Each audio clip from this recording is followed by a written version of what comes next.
Hello students. Last class में आपने electric field के बारे में पढ़ा। अब हमें इलेक्ट्रिक फील्ड में चार्ज पार्टिकल को डालना है। जब चार्ज पार्टिकल को डालेंगे तो उसमें इक्विलिब्रियम होंगे, वन डायमेंशनल मोशन होगा। चार्ज पार्टिकल को कुछ वेलोसिटी देकर फेंकेंगे, two dimensional motion like projectile motion होगा। अब इन सब सारी बातों की हम स्टडी करेंगे, बट उससे पहले हम देख लें two types of electric fields. Two types of electric fields. अब ये कौन कौन से इलेक्ट्रिक फील्ड होते हैं?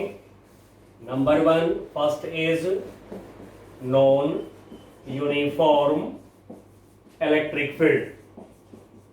Non uniform electric field. अब इलेक्ट्रिक फील्ड में हम लोगों ने ई वेक्टर, जिसका भी नाम है इलेक्ट्रिक फील्ड, तो हम लोगों ने पढ़ा electric field is the region, उस रीजन में कोई टेस्ट चार्ज पे फोर्स लगते हैं।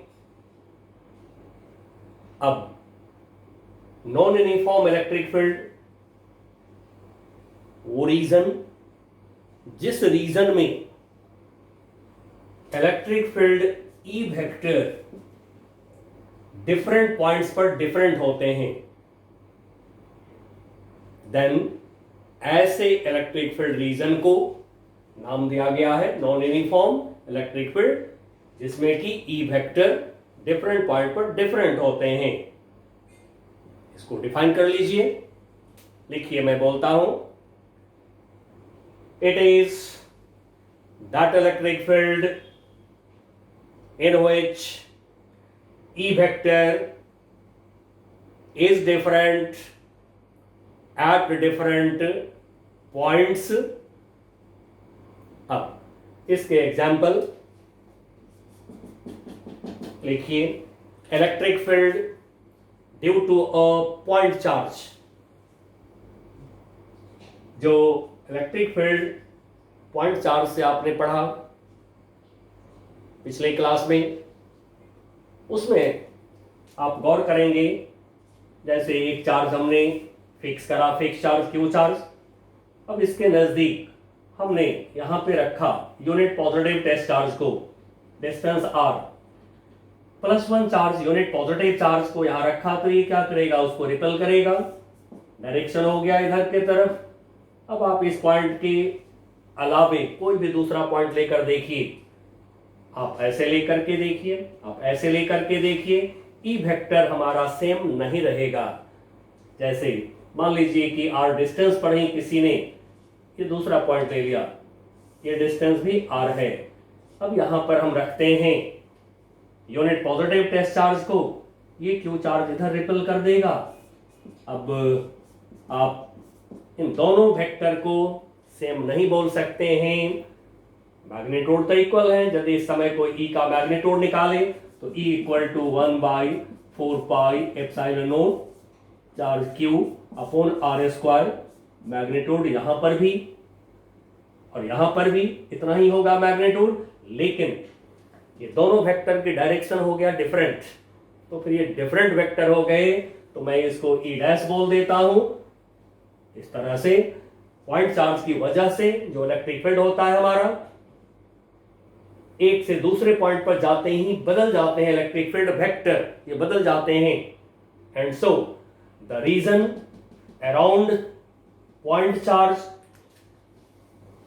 This region is known as non uniform electric field. अब हमें दूसरा electric field, uniform electric field के बारे में जानकारी लेनी है, और ये हमारे लिए बहुत इंपॉर्टेंट होगा। यूनिफॉर्म इलेक्ट्रिक फील्ड में ही इक्विलिब्रियम मोशन की बात हम करेंगे। अब यूनिफॉर्म इलेक्ट्रिक फील्ड क्या होते हैं? तो नॉन यूनिफॉर्म का अपोजिट समझ लीजिए। चलिए, second type uniform. Uniform electric field. Electric field. Now लिखिए, मैं बोलता हूं, it is that electric field, inside bracket लिख लीजिए region, it is that region, that electric field region in which E vector is same या कहिए equal at all the points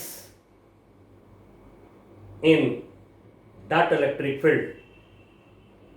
अब ऐसा इलेक्ट्रिक फील्ड हमें कहां मिलेगा? तो इसका एग्जाम्पल है electric field near a uniformly charged body। अब ये बॉडी में डिस्क हो सकता है, यूनिफॉर्मली चार्ज डिस्क, सिलेंडर हो सकता है, प्लेट हो सकते हैं, एटसेट्रा, सीट हो सकता है, एटसेट्रा। तो इस तरह से जो यूनिफॉर्मली चार्ज्ड बॉडी होते हैं उसकी वजह से उसके नजदीक में इलेक्ट्रिक फील्ड यदि हम निकालेंगे तो हमें ये सारे पॉइंट पर सेम मिलेंगे। बच्चों, कुछ हम कूलम्स लॉ से निकालेंगे, due two bodies electric field हम निकालेंगे कूलम्स लॉ से भी, और गॉसेस लॉ इसके बाद हम लोग सीखेंगे। तो गॉसेस लॉ से भी कई सारे बॉडीज की वजह से हम निकालेंगे इलेक्ट्रिक फील्ड को। अब बॉडी के वजह से जो इलेक्ट्रिक फील्ड आप निकालेंगे या फोर्स निकालेंगे, तो इसी को लोगों ने नाम दिया कंटिन्यूअस डिस्ट्रीब्यूशन ऑफ चार्ज, जिसको कि हम पढ़ेंगे बाद में।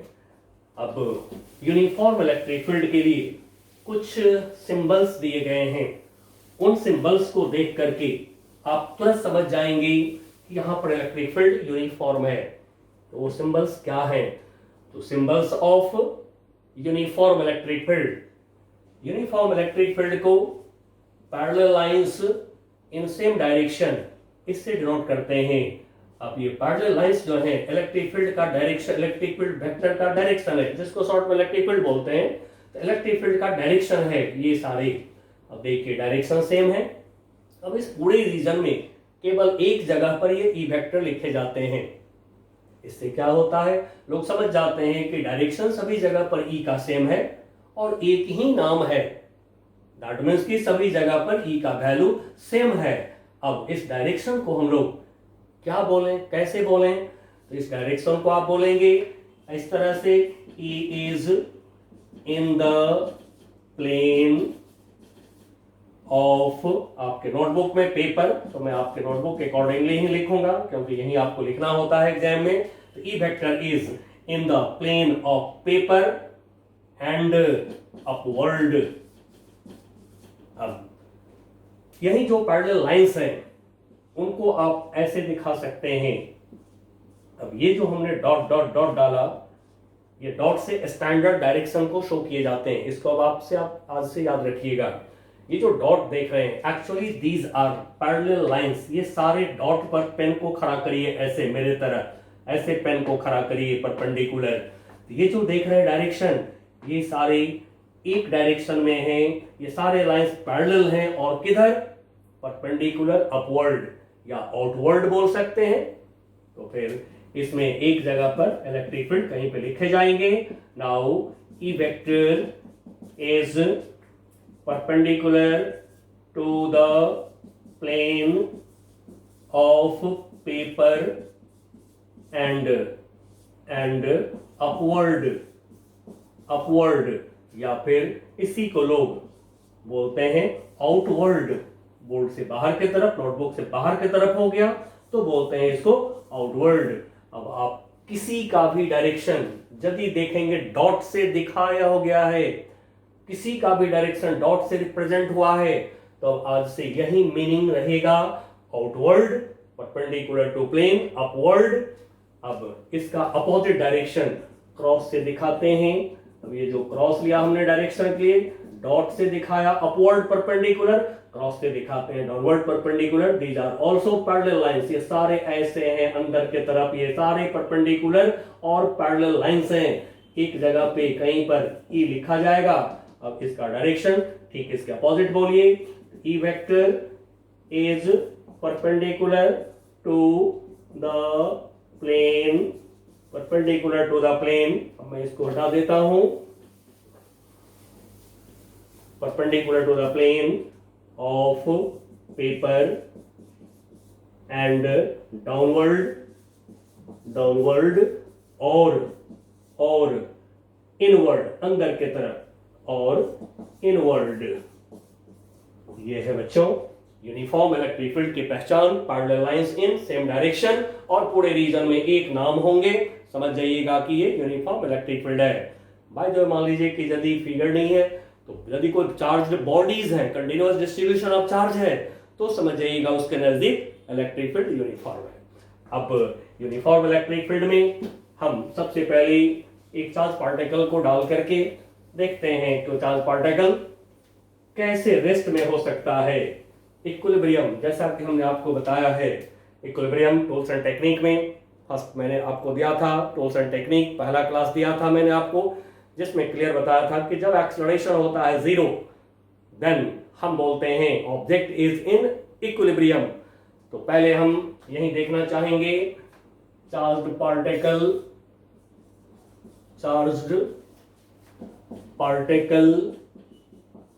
Of mass m and charge q, capital Q मैंने ले लिया, चार्ज Q, चार्ज पार्टिकल पे चार्ज Q इन इक्विलिब्रियम फिर भी मैं लिख देता हूं यहां पर acceleration equal to 0 in uniform electric field. इस इलेक्ट्रिक फील्ड को ई वेक्टर से डिनोट कर दे रहा हूं। नाउ ये है इलेक्ट्रिक फील्ड, जैसे भी हो अपवर्ड, डाउनवर्ड, राइट, लेफ्ट, जैसे भी हो, parallel line in same direction. अब इलेक्ट्रिक फील्ड ये है ई हमारा। अब इस इलेक्ट्रिक फील्ड रीजन में, इस रीजन में हमने एक ले लिया चार्ज पार्टिकल जिसके पास में चार्ज है Q एंड मास इसका m। अब सबसे पहला काम है इलेक्ट्रिक फील्ड में आप इलेक्ट्रिक फोर्स को दिखाइए। जैसा कि हमने पिछले लेक्चर में आपको बताया था कि force on a charge particle F equal to Q into E। Force on positive charge is in direction of electric field. Force on negative charge is in opposite direction of electric field. तो बच्चों इसको याद रखे रहिए और दिखाइए force. सबसे पहले इलेक्ट्रिक फोर्स दिखाया हमने, फोर्स इलेक्ट्रिक फोर्स। अभी मैं F लिख देता हूं, आगे से आप डायरेक्ट Q इंटू E लिखते रहिए। ये दिखाया। अब यहाँ पे ड्यू टू इलेक्ट्रिक फोर्स क्या होगा, चार्ज पार्टिकल आपका जिधर फोर्स उधर मोशन करेगा, भागेगा ऊपर की तरफ। अब इसको रोकने के लिए कोई चाहिए, तभी ये रेस्ट में आवेगा, तभी एक्सेलरेशन 0 होंगे। तो एक्सेलरेशन 0 करने के लिए कोई अपोजिट फोर्स होना चाहिए। अब ये अपोजिट फोर्स कहां से आवेगा, ये अपोजिट फोर्स होगा वेट ऑफ द ऑब्जेक्ट। ये हो गया mg, weight of the charge particle mg। अब यहाँ पे एक्सेलरेशन 0 है, बॉडी है रेस्ट में। अब फोर्स की प्रॉब्लम के लिए हमने आपको जैसा कि 2 टाइप्स में डिवाइड कर दिया है फोर्स के प्रॉब्लम को। तो यहाँ क्या देख रहे हैं, यहाँ मास है। यदि ऑब्जेक्ट में मास है, प्रॉब्लम में मास ऑब्जेक्ट का मेंशन है आपको, तो समझ जाइए सेकंड टाइप प्रॉब्लम है। फटाफट स्टेप लीजिए। पहला स्टेप फोर्स को हमने दिखाया, दूसरा स्टेप होगा फोर्स को रिजॉल्व करना अलोंग लाइन ऑफ मोशन, जिस लाइन के अलोंग कोई चलता है, चल सकता है, and perpendicular to line of motion. लेकिन यदि फोर्स ऑलरेडी मोशन के लाइन के अलोंग है, क्योंकि एक बॉडी को छोड़ेंगे ड्यू टू वेट नीचे जाता है, इलेक्ट्रिक फोर्स ऊपर है तो ऊपर भागेगा, तो ये है लाइन ऑफ मोशन। प्रैक्टिकली सोच लीजिए, यदि फोर्सेस इसी लाइन पर है तो रिजोल्यूशन की जरूरत नहीं है आपको। तो फिर आप थर्ड स्टेप पर चले जाइए। थर्ड स्टेप में क्या है, ऑब्जेक्ट पर रिजल्टेंट फोर्स हम निकालेंगे, equal to m into a कर देंगे। तो चलिए अब थर्ड स्टेप ले रहे हैं, निकालते हैं resultant force on the charge particle, upward force QE minus downward force mg, निकाल लिया। Now resultant force opposite direction में है एंड सो माइनस करेंगे एक में से दूसरे को। यदि बड़ा छोटा होगा तो बड़े में से छोटे फोर्स को माइनस करिएगा, नहीं यदि बड़ा छोटा नहीं आपके पास है तो किसी में से किसी को माइनस कर लीजिए। टोटल फोर्स निकाल लिया, रिजल्टेंट फोर्स निकाला, m इंटू ए कर देंगे।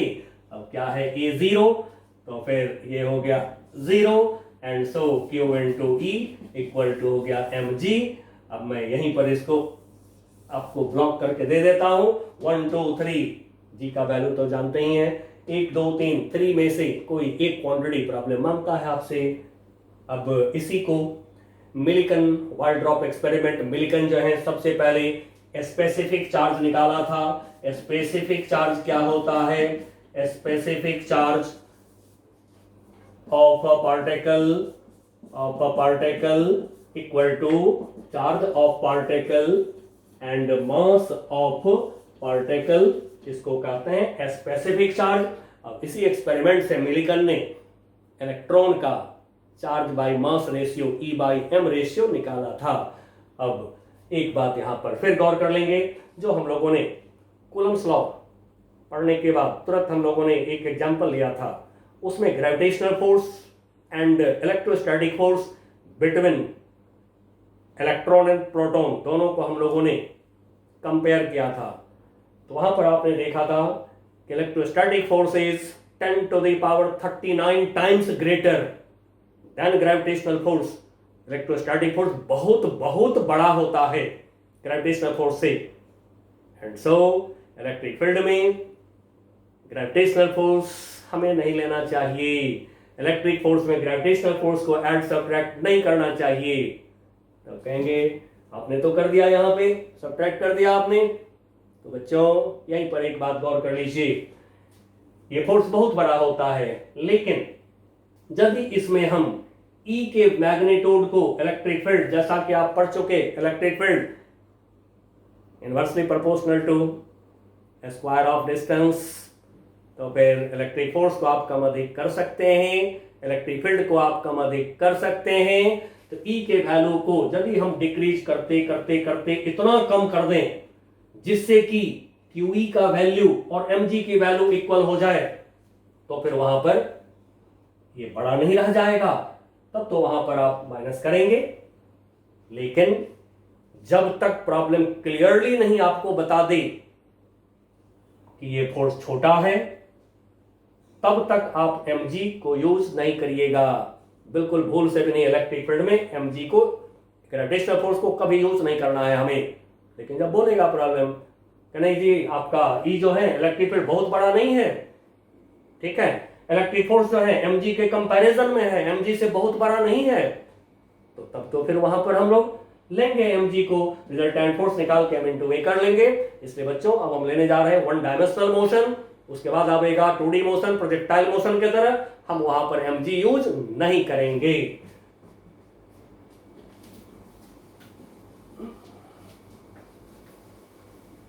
अब 1 डायमेंशनल मोशन कब होगा, हम कैसे पहचाने, प्रॉब्लम को पढ़ते हुए जल्दी से हम कैसे पहचाने कि यहां पर 1 डायमेंशनल मोशन होगा।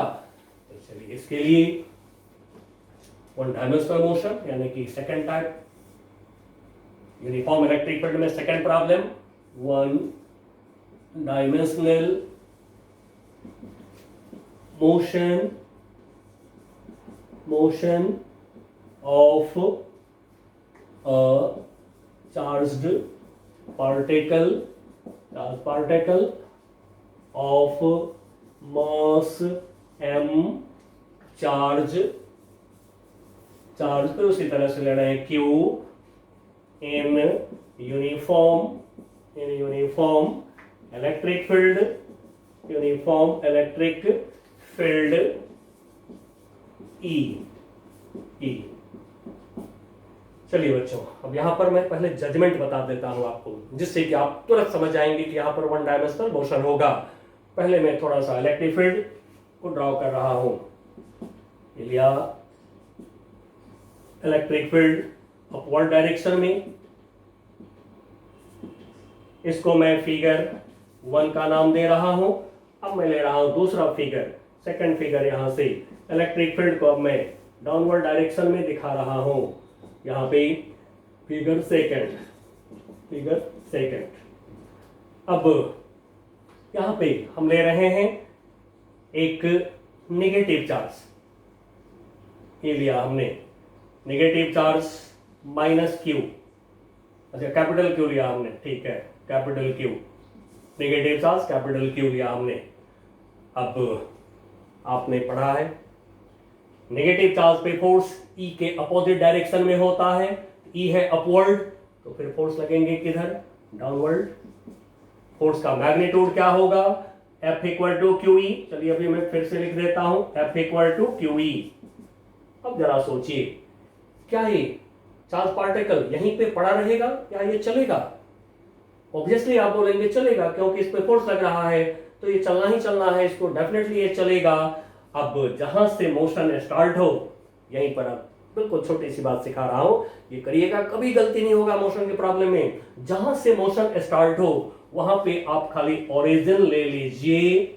ओरिजिन लेने के बाद अब यहां से ऊपर मोशन की जो टर्म्स होते हैं, u initial velocity, v t time पर velocity, s displacement, a acceleration, ये चार जो टर्म है, चारों वेक्टर क्वांटिटी है। हम इसको जब भी यूज करें तो साइन के साथ, according to coordinate sign convention, sign के साथ इन सब का वैल्यू रखिए मोशन के इक्वेशन में। मोशन के इक्वेशन किसको बोलते हैं? 3 इक्वेशन जो 9th क्लास में पढ़े थे आप। v equal to u plus at, s equal to ut plus half at square, v square equal to u square plus 2as। ये सारी बात हमने टूल्स एंड टेक्निक में फर्स्ट क्लास में हमने दिया हुआ है। तो अब ये जाएगा नीचे की तरफ, एंड सो इसका एक्सेलरेशन हमने ले लिया a डाउनवर्ड नीचे की तरफ। अब यहां पर मैं ले रहा हूं एक पॉजिटिव चार्ज पार्टिकल, ये लिया हमने, ये इलेक्ट्रिक फील्ड का डायरेक्शन हमने डाउनवर्ड कर दिया हुआ है, या हमने पॉजिटिव चार्ज पार्टिकल Q। अब सोचिए पॉजिटिव चार्ज पे फोर्स किधर होता है? इलेक्ट्रिक फील्ड के डायरेक्शन में, तो फिर इस पे जो फोर्स लगेंगे, दिस फोर्स इक्वल टू, अब मैं सीधे QE लिख रहा हूं बच्चों, अब आप पहचान गए हैं, इसलिए डायरेक्ट QE लिखिए, समय बचाएंगे थोड़ा हम। अब यहां से मोशन स्टार्ट होगा, जिधर फोर्स उधर मोशन, यहां पे ओरिजिन ले लिया हमने। अब एक्सेलरेशन फोर्स के डायरेक्शन में, ये आप थोड़ा बगल में लिख लिया करेंगे, एक्सेलरेशन, ठीक है, जिधर आपको महसूस हो डाउनवर्ड, उधर की तरफ एक्सेलरेशन हमने दिखा लिया। अब फोर्स की प्रॉब्लम, 3 स्टेप फिर वहीं मैं बोलूंगा।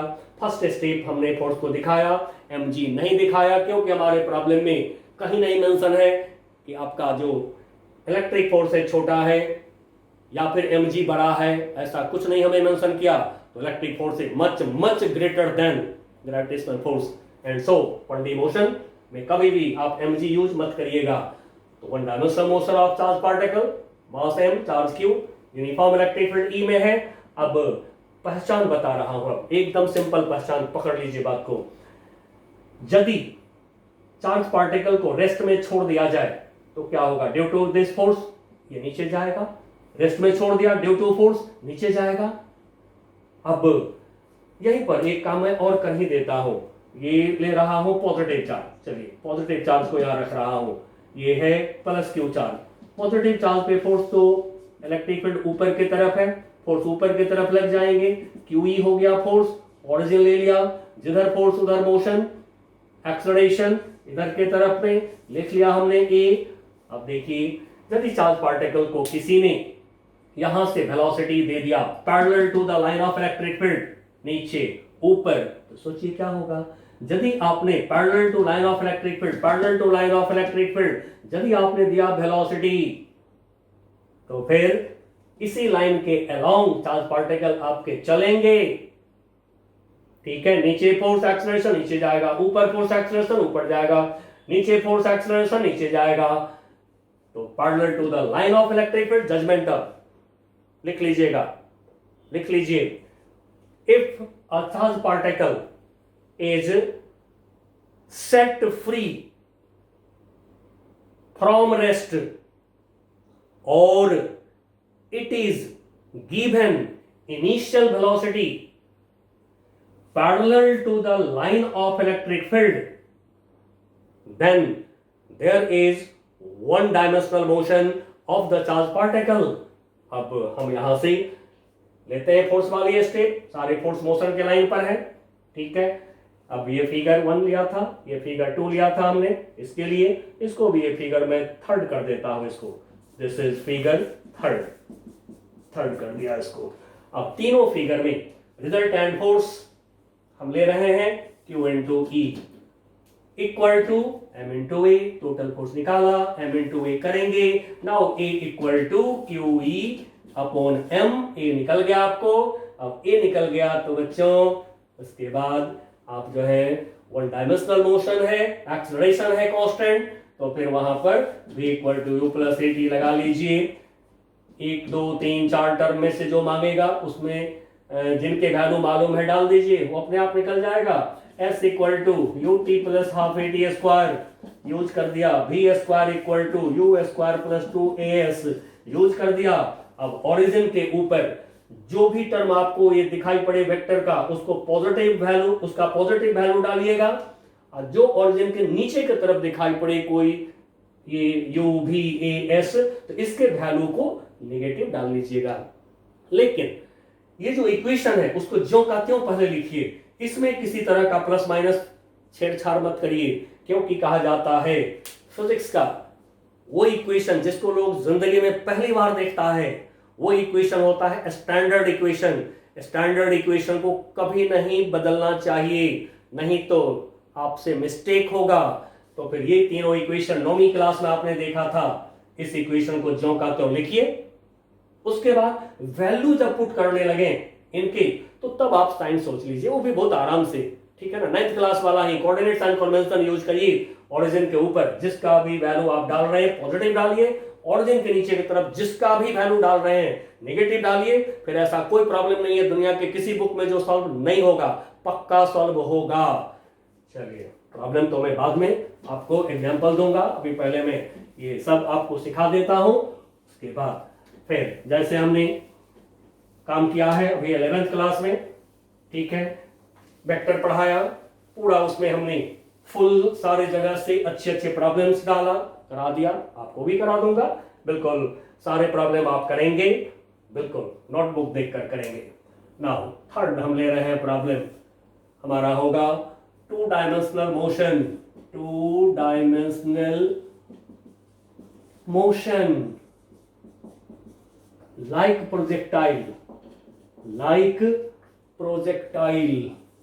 अब आप पढ़े 11th क्लास में प्रोजेक्टाइल मोशन, बट प्रोजेक्टाइल बोलते हैं ग्रेविटेशनल फील्ड में पार्टिकल जो चलते हैं पैराबोलिक पाथ पे, उसको कहते हैं प्रोजेक्टाइल, इसलिए मैंने लिख दिया like projectile.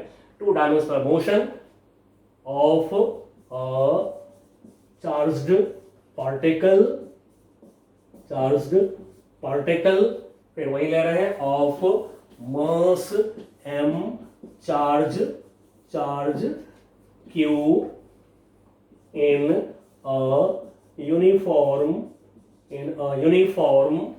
electric field E। चलिए, अब ले रहे हैं हम इलेक्ट्रिक फील्ड, ये लिया इलेक्ट्रिक फील्ड। अब यदि चार्ज पार्टिकल को आप इलेक्ट्रिक फील्ड के लाइन से कहीं भी लिख लें, अब इलेक्ट्रिक फील्ड जैसा कि मैंने बोला है, आप अपवर्ड डाउनवर्ड लेफ्ट राइट कैसे भी दे, इससे कोई मतलब नहीं। आप इलेक्ट्रिक फील्ड में यदि चार्ज पार्टिकल को E के साथ 0 डिग्री से बड़ा एंगल पर फेंकेंगे तो वो पैराबोलिक पाथ पे चलने लगेगा। अभी फिगर आप ड्रॉ नहीं करेंगे, थोड़ा मैं समझाने के लिए यहां पर काम कर रहा हूं, मैं भी इस फिगर को मिटाऊंगा। चलिए, तो फिर जरा समझिए, पहले लिया हमने एक चार्ज पार्टिकल, अब इस चार्ज पार्टिकल को हमने दिया वेलोसिटी इधर के तरफ, ड्यू टू वेलोसिटी ये आगे बढ़ेगा, ये मैं ले रहा हूं पॉजिटिव चार्ज अभी प्लस Q। इस पॉजिटिव चार्ज पर due to electric field force लगेगा ऊपर के तरफ। अब ये जो फोर्स लगा ऊपर की तरफ Q इंटू E, क्या ये फोर्स इसको सीधे ऐसे जाने देगा? दिया वेलोसिटी, चला इधर की तरफ, लेकिन ये जो फोर्स लग रहा है ऊपर की तरफ, क्या ये फोर्स इसको सीधे जाने देगा? नो। जिधर होता है फोर्स उधर की तरफ किसी को खींच लिए जाते हैं, धकेल दिए जाते हैं फोर्स का। तो ये दो काम है, जिधर लगता है फोर्स या तो उधर खींच लेता है वो, या फिर यदि ढकेलने वाला फोर्स है, रिपल्सन फोर्स है, तो ढकेल देता है, रिपल कर देता है किसी को। तो जब ये ऐसे जाने लगेगा सीधा, तो ये जो फोर्स है ये अपनी तरफ इसको लाने की कोशिश करेगा ईच एंड एवरी पॉइंट पर, एंड सो इसको सीधा ऐसे नहीं जाने देगा। इसके पाथ जो है फोर्स के डायरेक्शन में डिफ्लेक्ट हो जाएंगे, ऐसे डिफ्लेक्ट हो जाएंगे। तब देखिए बच्चों, यहां से चला कोई, ऐसे सीधे नहीं जा सका, ऐसे डिफ्लेक्ट हो गया। मान लीजिए कि यहां पर आया चार्ज पार्टिकल, अब सीधा यदि नहीं गया, जितने दूर ये हट गया अपने पाथ से, अपने इनिशियल पाथ से जितने डिस्टेंस ये शिफ्ट कर गया है, इसको मैं y लिख रहा हूं, इस एक्सिस को x लिख रहा हूं, इसको y लिख रहा हूं। ये जो y हो गया इसको कहते हैं deflection. This y is called deflection, deflection in charged particle, charge particle. और देखिए पाथ इसका कैसा हो गया, पैराबोलिक हो गया। अब लाइट प्रोजेक्टाइल जो मैंने बोला था, यहीं पर यदि हमने नेगेटिव चार्ज ले लिया, यहीं पर मैं थोड़ा नीचे करके ले रहा हूं नेगेटिव चार्ज, ठीक है, थोड़ा समय की बचत होगी हमारी। ये ले रहा हूं नेगेटिव चार्ज, माइनस क्यों ले रहा हूं? नेगेटिव चार्ज पे फोर्स ई के अपोजिट डायरेक्शन में होता है, तो नेगेटिव चार्ज पे फोर्स हो गया, इस पे फोर्स हो गया ई के अपोजिट डायरेक्शन में, क्यू इनटू ई। अब देखिए, यदि इस चार्ज पार्टिकल को किसी ने दे दिया ऐसे वेलोसिटी, तो फिर इस वेलोसिटी से ये सीधे नहीं जा सकता है ऐसे चलते हुए।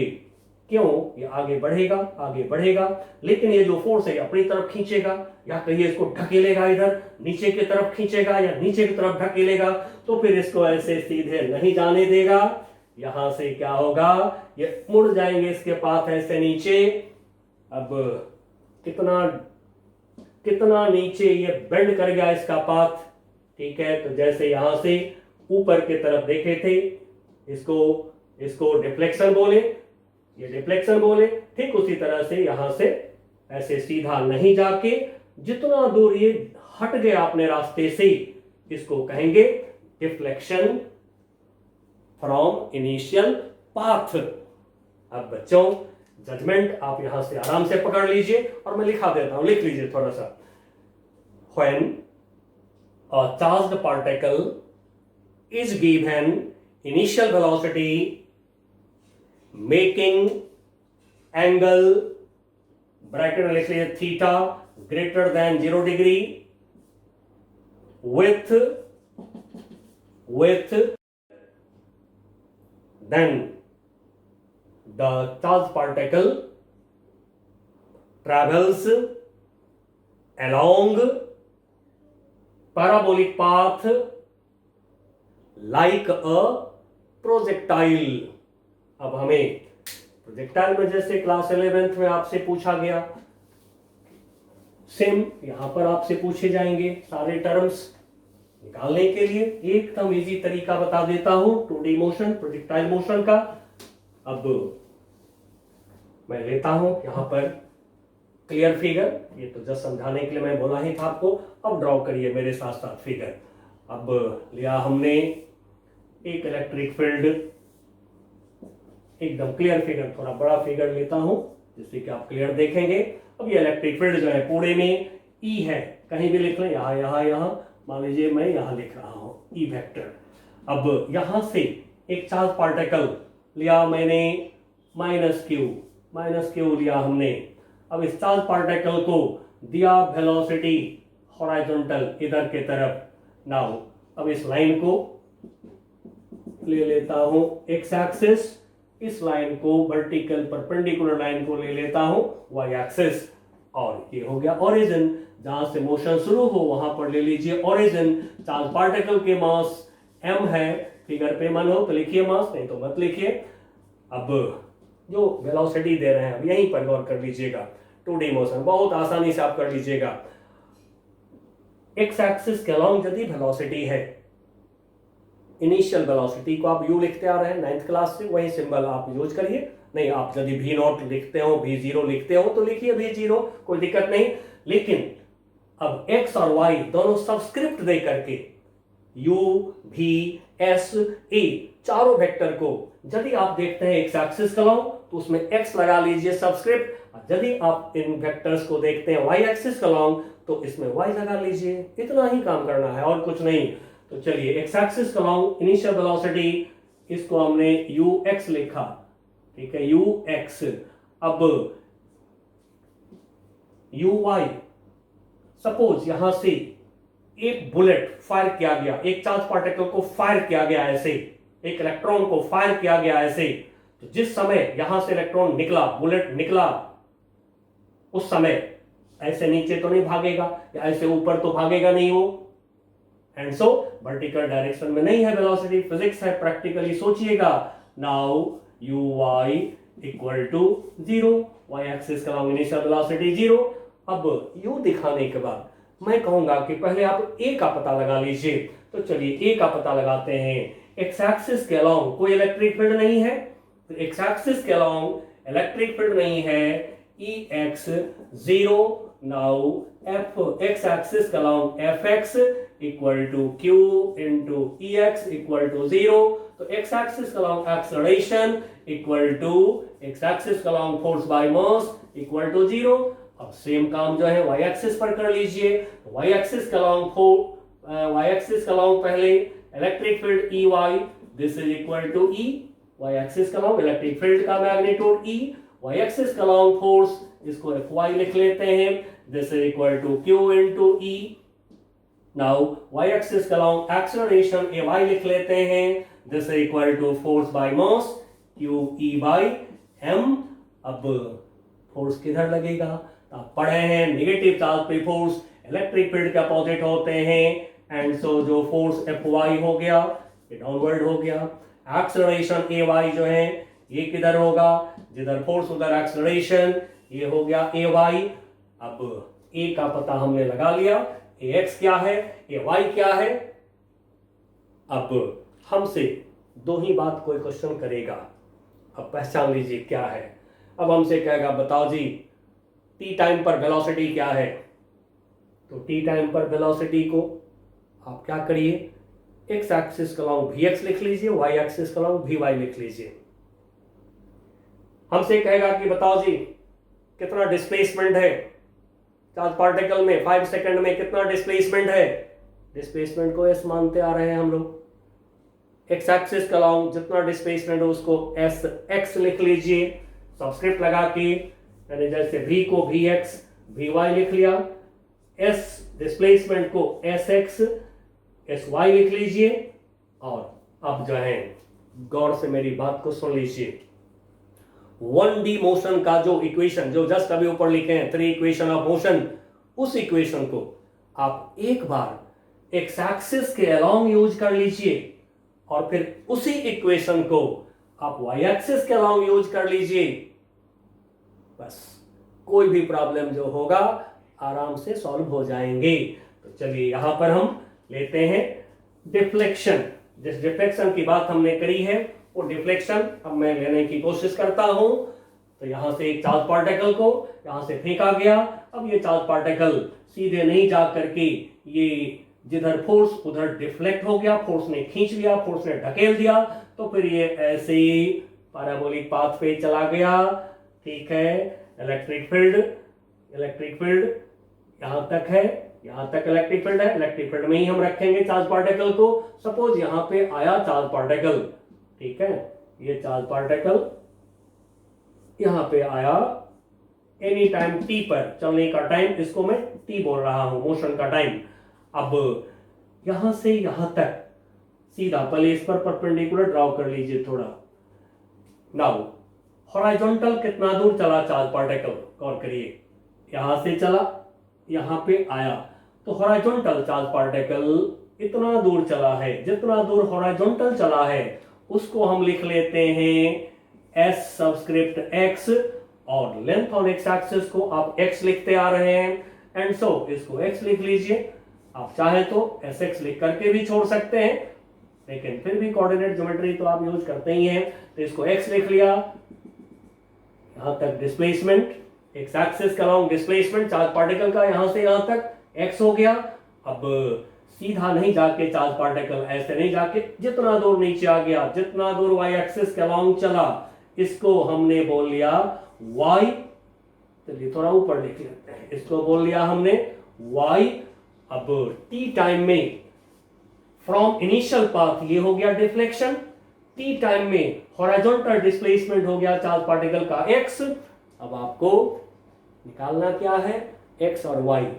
जो वाई है आप इसको एस वाई बोल लीजिए, एक्स को एस एक्स बोल लीजिए, length on x axis, length on y axis, दोनों को एस से डिनोट कर लीजिए अपना 9th क्लास की तरह, 11th में भी किए होइएगा। अब एस का इक्वेशन दो बार यूज करिए। एक बार लिखा हमने s equal to u t plus half a t square, लिख लिया, लगाया एक्स सब्सक्रिप्ट, एक्स एक्सिस के लॉन्ग सब में एक्स सब्सक्रिप्ट लगाया। अब वैल्यू डाल रहे हैं, एस एक्स को एक्स यदि सपोज कर लिए हैं तो आप एक्स लिख लीजिए, नहीं न्यूमेरिकल वैल्यू दे रखा है किसी प्रॉब्लम में, बोला कि कोई इलेक्ट्रॉन जब चला आपका 10 मीटर, तो बताओ अपने इनिशियल पास से कितना डिफ्लेक्ट हो गया इन टाइम 5 सेकेंड। आप रखिए इसमें value s x equal to, अब यहां पर एक्स मैं लिख देता हूं u x into time t, a x 0 है हमारा, एंड सो इक्वेशन 1। अब वाई एक्सिस पर सेम इक्वेशन, यही है टेक्निक, 1D मोशन की इक्वेशन को दो बार यूज करिए, सेम इक्वेशन को दो बार यूज करिए। एक बार एक्स एक्सिस पर यूज करा, सब्सक्रिप्ट सारे वेक्टर में एक्स लगा दिया। अब हम इसी इक्वेशन को वाई एक्सिस पर यूज कर रहे हैं, लिखा पहले s equal to u t plus half a t square, लगाया सब्सक्रिप्ट वाई, लगा दिया सब्सक्रिप्ट वाई। अब वैल्यू रख रहे हैं, ओरिजिन पर नजर रखे रहिए, ओरिजिन से नीचे यदि कोई वैल्यू डालते हैं तो माइनस साइन लगा लीजिएगा, यू वाई है 0, ओरिजिन से नीचे देख रहे हैं कि ये वाई है, ये वाई की वैल्यू है, तो minus q e by m now into t square. अब